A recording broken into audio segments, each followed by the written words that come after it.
everyone. Welcome to Emerging Leaders, the platform where we discover leaders of today who are driving change for a better tomorrow. My name is Toby Lee, and I am your host for today's panel session on young leaders in global health governance.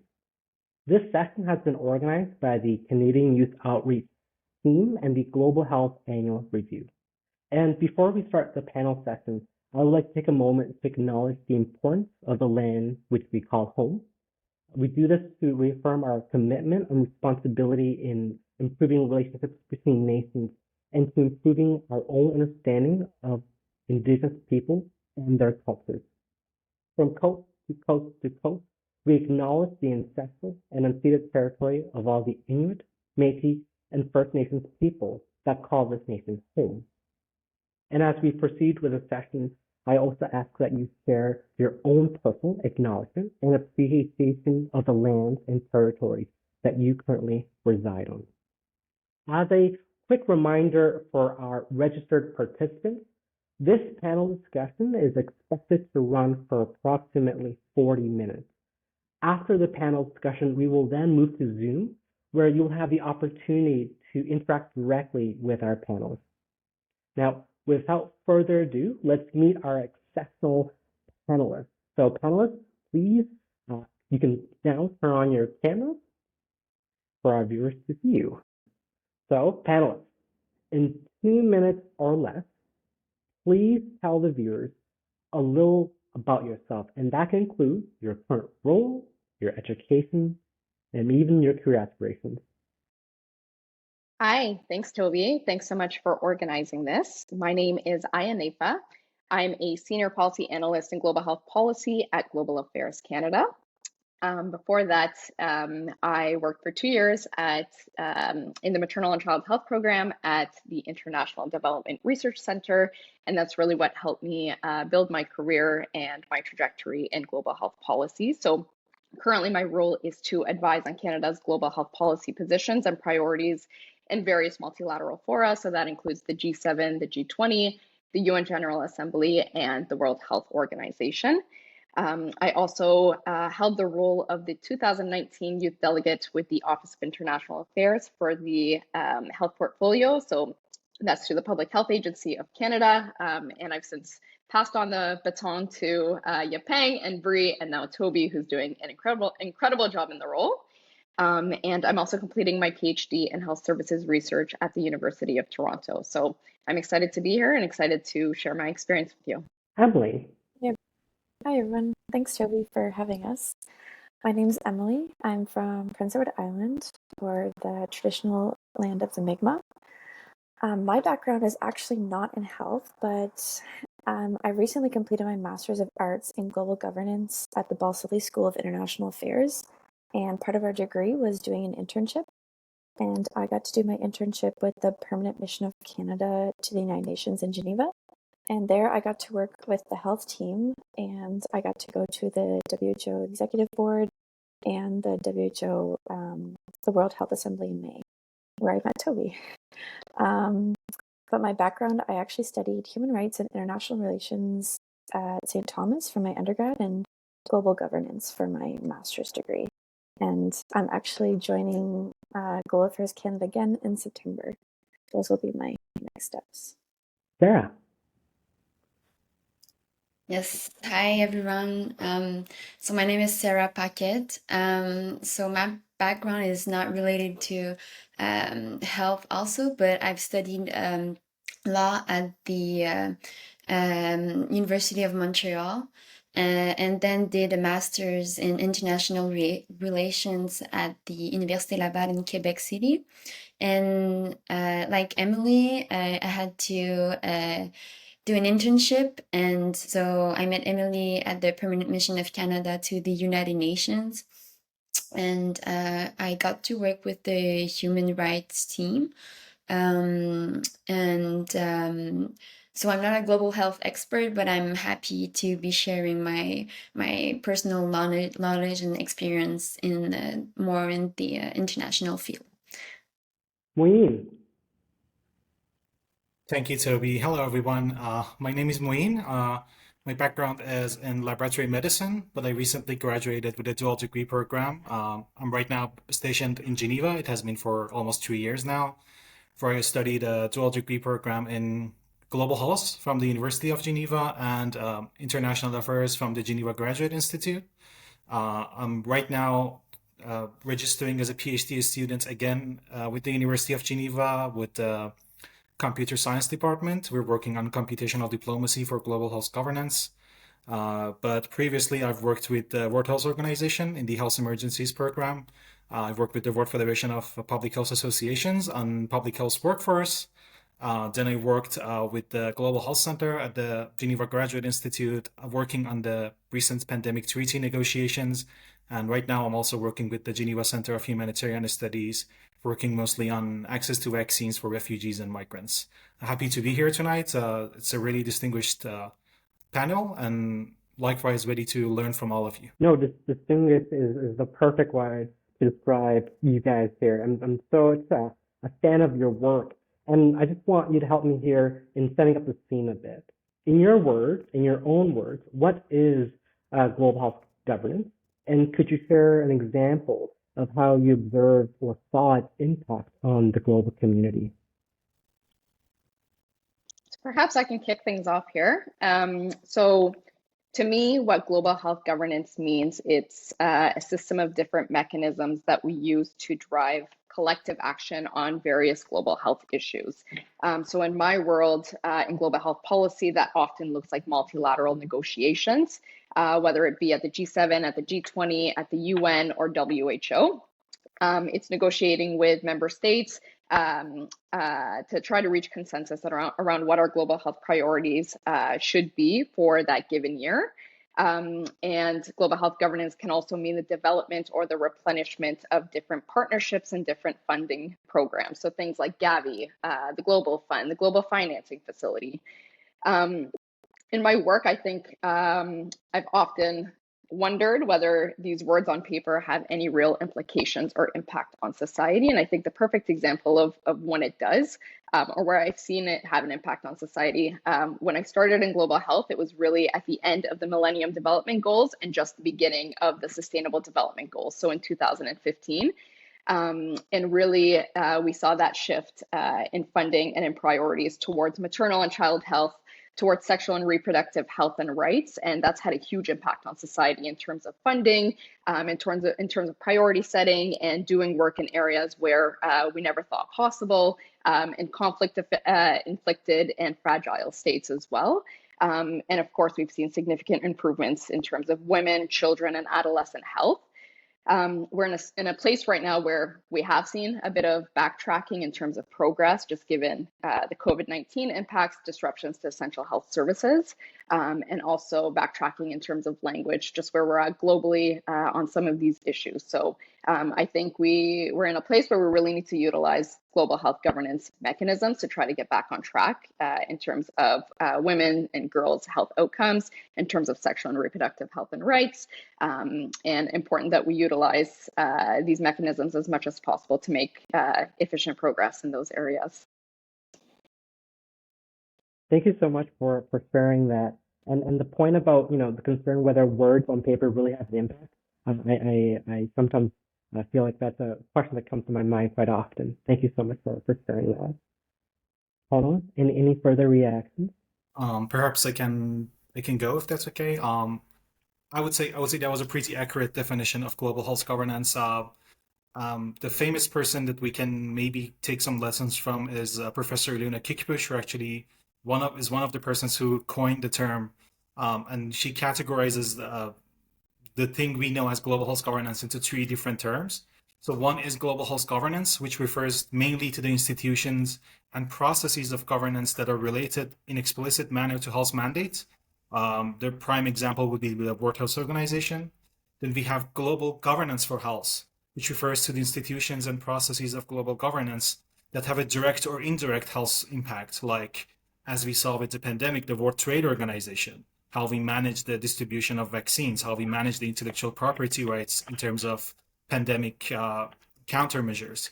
And also then we have the governance for global health, which mainly refers to processes and institutions locally or nationally, and it could be at the regional level to contribute to global health governance or governance for global health, such as strategies or regional strategies or strategies at the Ministry of Health. So if you want to get a little bit more precise, maybe we can refer to that as the three distinct definitions. Thank you for sharing that definition, Moeen.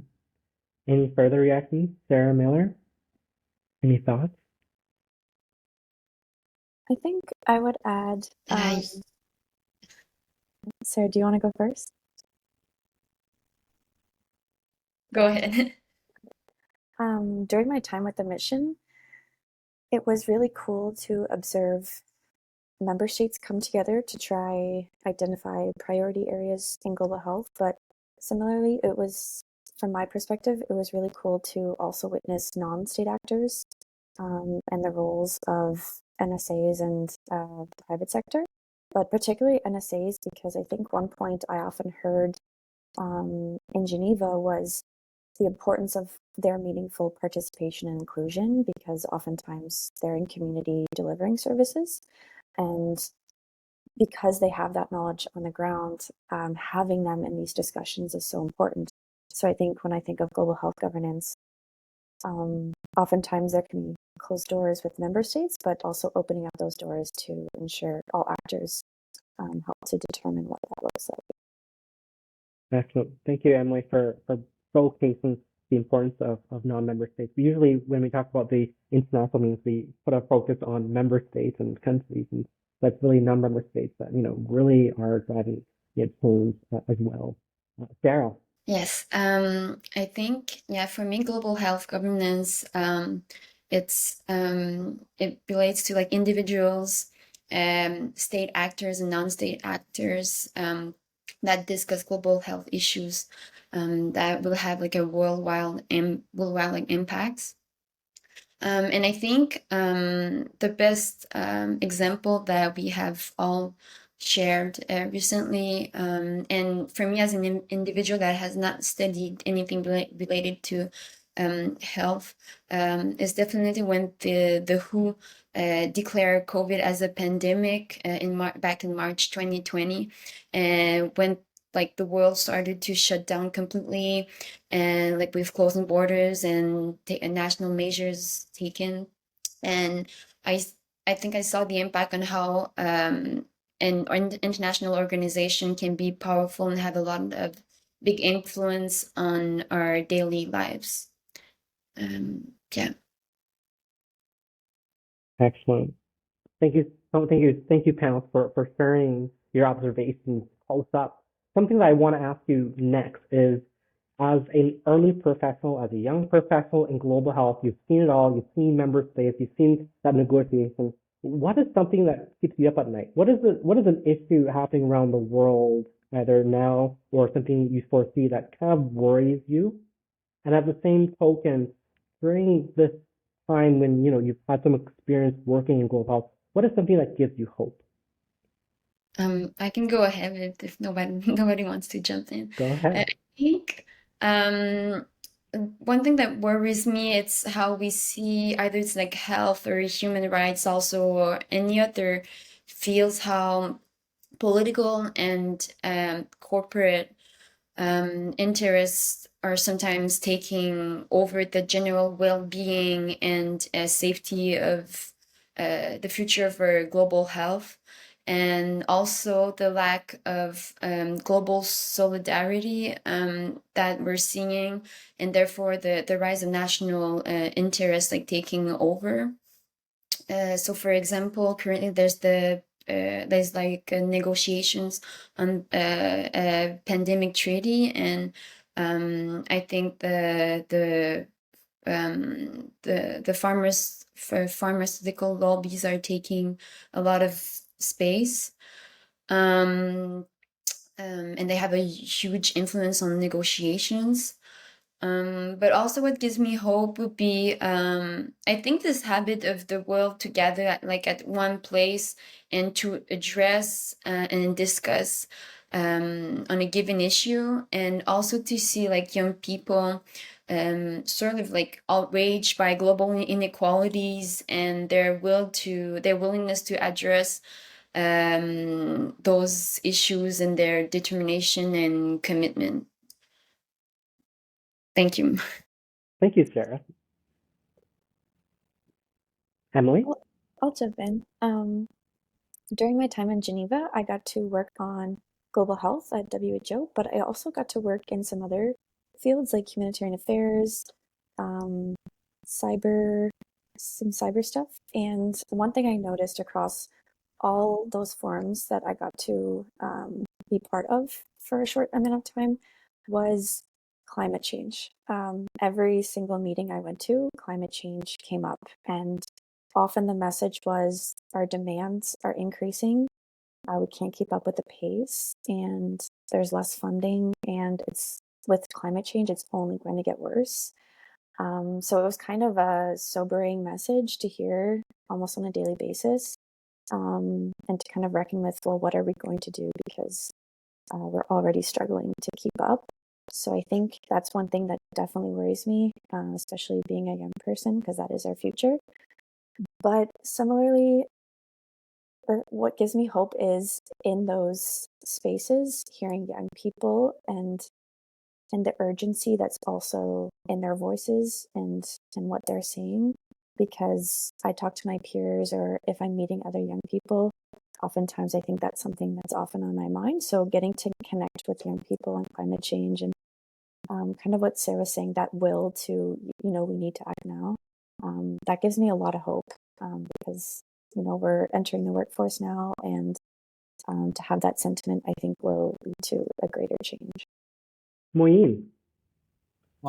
Yes, I just when I think about global health, and if we go back to the roots of global health, actually it came from the colonial powers trying to protect their occupying force in their colonies from the endemic diseases that were in those countries, like when they went to invade Africa or when they went to invade South America, and then their troops, because they were foreigners to the environment, they became more susceptible to the pathogens there, and then they try to actually create this global health definition there to protect themselves. And the first global health agency actually was in the Rockefeller Foundation. So it was like more of a private philanthropy thing. Then it became a health agency at the League of Nations. Then it became a specialized WHO, World Health Organization, with the United Nations system. So if you look at the history of global health, and there's actually a really good book that I recommend everyone to go and have a look at. It's called The History of Global Health by Randall M. Packard. It's published by I think the Johns Hopkins University. And the title is The Intervention into the Lives of Other People. And it tells the story of how we moved from global health being something for a colonial power to now the issue being that global health is explicitly exercised for the benefit of member states, because now we live in this post-Westphalian system of nation state, and we cannot think beyond the borders and understand that the health issues actually don't care about political and geographical borders. So I think right now the biggest threat is nationalistic views towards health threats, and on the other hand, health countermeasures or health promotion measures. And the thing that keeps me hopeful is, well, first, the awareness of the next generation of global health practitioners who are being raised with the idea that we need to change the global health narrative from a colonial perspective to collaborative, cooperative, and repairment approach. And then we are all equal in the sense of accessing the right to health.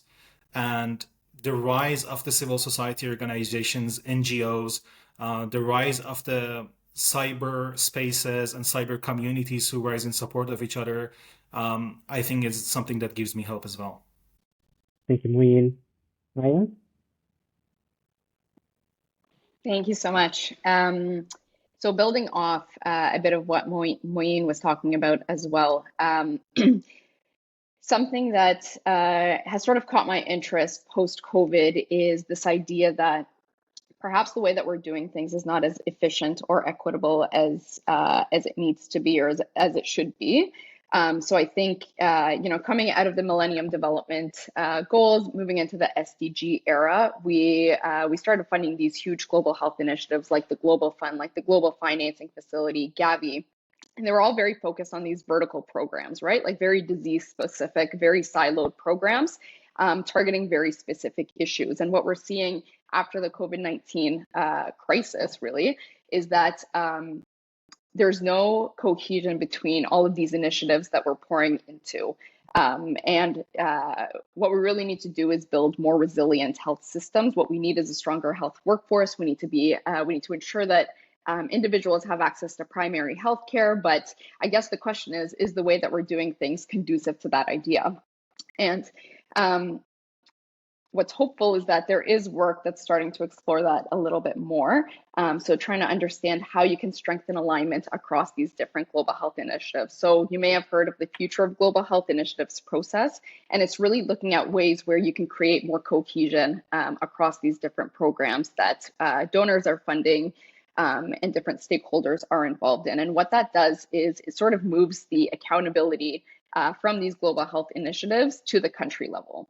Right. So once you create cohesion with these different global health initiatives, then they're all just using one similar platform to go in at a country level. And so I don't want to use the expression using more bang for your buck, but it's more efficient at a country level where you have one sort of system that's used to roll these programs out on the ground instead of having 10 different structures for these 10 different programs to roll out these programs. And what it also does, part of the recommendations that's coming out of this initiative process is that we need to be less focused on what global health initiatives are looking to achieve, rather looking at what national health plans are looking to achieve. And so having a lot more of a country-led process in terms of what are your priorities, what are you looking to accomplish, and being able to align global health initiatives to those mandates. And what that does is it creates more efficiency. It allows us to be more accountable to the national health level and allows countries to take more ownership over the work that's being done in terms of global health priorities and their trajectories towards health system strengthening. Panelists, those are wonderful responses, and it really makes emphasis that our future is in really good hands. For young individuals, young trainees, young learners that are interested in entering into global health, what advice do you have for them, not just to acquire a career in global health, but how can they approach global health more equitably and much more ethically? In other words, how can we make global health, and by we I mean really the future generation, the future stakeholders of the global community, how can we make global health more equitable and more just? I could start this one.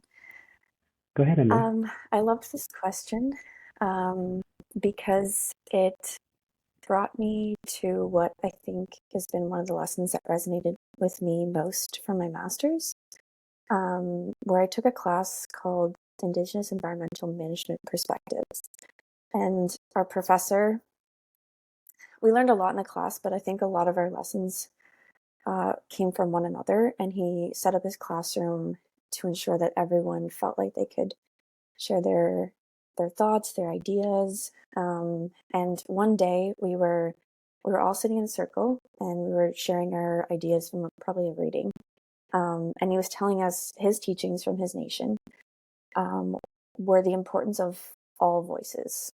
And he used this analogy. So he put a water bottle in the center of where we were sitting. And he said, he'd point at one of us and say, okay, can you tell me what you see of this water bottle? And we went around the room and we realized we all can see the water bottle, but if we collectively joined all of our perspectives of the water bottle, we would actually have a much better idea of what the water bottle is.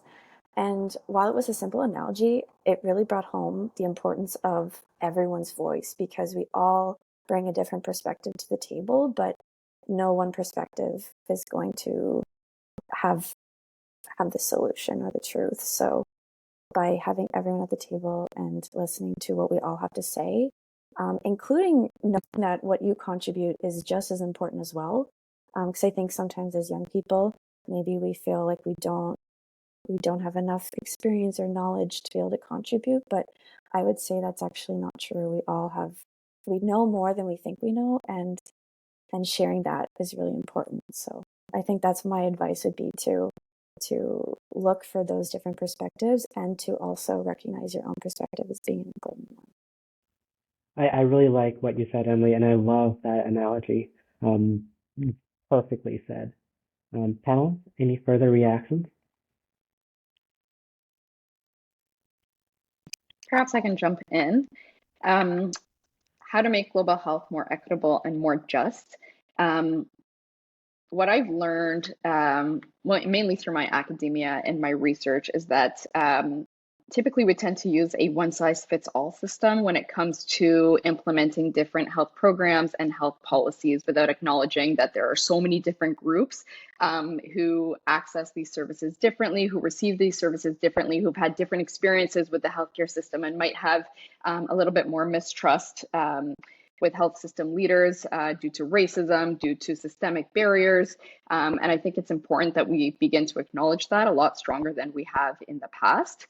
And so it's not just creating a policy that works for the general population. It's not just taking a program that's shown to be effective for the general population, but really understanding who is it that's not reaching, that this program is not reaching. What are some of the barriers to access for specific population groups, and really trying to reach the folks that it's not reaching, and the last 1%. You know, a program might show to be 99% effective, but who is that 1% that we're not getting to?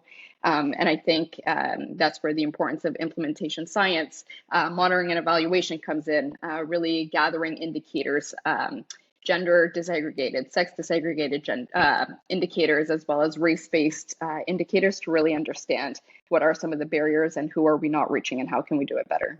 Excellent. Thank you so much, Ayah. Sarah-Moeen, any further responses, ideas? So I think building on what has already been said, I think realizing that addressing the issues of global health at the root cause is one of the really effective ways to address equality and equity in global health. I encourage, again, I'm referencing so many things, but I can't just help it. I encourage everyone to go look at the documentary called Darwin's Nightmare. It was produced in 2004, and it tells the story of an HIV/AIDS epidemic among the locals of people living near Lake Victoria in Tanzania. And it actually concludes that the HIV/AIDS epidemic is actually driven by the exploitative fish hunting that goes on by countries from global north who are procuring fish for the luxurious markets and restaurants in the global north. Or, for example, a recent study in 2018, I guess, figured out the hotspots of emerging zoonotic diseases and hotspot of One Health issues are actually in the global south, where the majority of infrastructure to address and combat emerging viral diseases are in the global north, and there is this imbalance between the two. And as long as we don't address these issues at the root cause of these problems, meaning ending the exploitative approach we have towards some countries, ending the exploitative approach we have in providing international development assistance for health, as long as we don't have the courage to step up and address those issues at their core, I don't think we can achieve real equity. We can come up with new treatments every day. We can come up with new vaccines every day. That's not gonna achieve that much in terms of equality and equity. And what we can do, I think, as youth is to demand this from our local or our national authorities, that when they are representing us on the global stage, they're not just representing our benefits. They just also have the mandate to protect the global population, not just their own population. And I think that's one of the ways that we can go about that. That's wonderful, and addressing the issue from its exploitative causes. Thank you. Sarah, any reflections? Yes, I guess on a final note, with everything that was said with the other panelists, I think it's more like a general life advice that I'm gonna end this discussion on. I think what I've learned from my experience, my internship in Geneva from the last 6 months, as being a young person making its entrance into the professional work field is that we never dream too big and to have confidence in ourselves and in our capacities to reach our goals. And I think even though if we don't quite believe in us, there's always someone that will. And I think it's super important to retain that, because we need more representation in our global governance, because I think more representation means more different like views and different inputs, and I think that's really important. Sarah, that's a perfect segue into the next question I'm going to ask the panelists. We have a couple of minutes left, and the biggest question I think a lot of our viewers have is, how did you get into the roles that you've acquired thus far in your early careers? And, what advice do you have for them in terms of preparing for a career like this? What can they do right now in terms of, what can they read? What courses should they take? What other things can they do to build on their CV? Any tips and tricks? Perhaps I can kick us off. So a lot of my work before I got into the work of international development and global health was actually domestically focused. So I think I realized after my master's that this is what I wanted to do. And so at that point, I felt like I was a little bit late in the game. I had studied health sciences more broadly, but all of my experience and all of my research for that matter had been very domestic focused. But what I knew is that I had a set of skills. I had skills in program management, in knowledge translation, in monitoring and evaluation. And these are cross-cutting skills that it doesn't matter what discipline or field you're in, they can translate well across different fields. And so I knew I had that. And so after my master's, I asked myself, how can I build a CV that shows that I am committed and knowledgeable in global health? And so I started writing. I started a monthly blog series where I wrote about different issues in global health. I wrote about the Sustainable Development Goals. I wrote about maternal and child health. And I did that every month for about a year. And by the end of that year, I was, on paper and in knowledge-wise, I was very competent in these areas. And so that's how I first got my role and my job at IDRC, so the International Development Research Center in Maternal and Child Health. And I think that's what really started it all. And then from there, I really just engaged in some of these extracurricular activities that offered me opportunities to keep building that. And so I engaged with the World Economic Forum and the Global Shapers community. And through that, I was able to help lead youth consultations around the G7, participated in the Office of International Affairs for the Health Portfolio Roundtables, so engaging in different health policy issues in global health. I often say a lot of what led me to my role today is all of the free, voluntary, extracurricular work I did, and not necessarily my everyday job and my research. So my message to you and to anybody tuning in would be, don't underestimate your domestic work. There is a lot of skills that come out of that translate well into global health. And don't underestimate your volunteer work and extracurricular activities, because there's a lot of good experience that comes from that. So just keep writing and stay attuned to all of these different opportunities and seize them as much as you can. As you're sharing those thoughts, I'm quickly writing them down. Thank you, Ayah. Further responses, panelists? I think if I was to have any advice for students in particular, it would be to go beyond the syllabus. I think when I look back on some of the ideas that have profoundly shaped my perspective, they were books I read outside of the classroom. So I think there's lots of gaps in academia, and I think kind of leaning into your curiosity when you hear of an author and they're perhaps a more critical voice in a certain area, I would encourage you to go read those books. For instance, I studied human rights international relations, and a big gap in my studies had been Indigenous knowledge. And I've read books, and you really get to reflect on what you've learned, and you get to question what you've learned. So you do even more learning outside the classroom, and I think that's really steered my direction since then, is reading books outside the classroom. And of course, some professors have amazing syllabi, so maybe you won't need to, but we're still there's a lot of work being done in academia to address systemic problems because of gaps. So I would encourage anyone to read books outside the syllabus. Thank you, Emily, for pointing, the importance of learning outside the classroom. Thank you.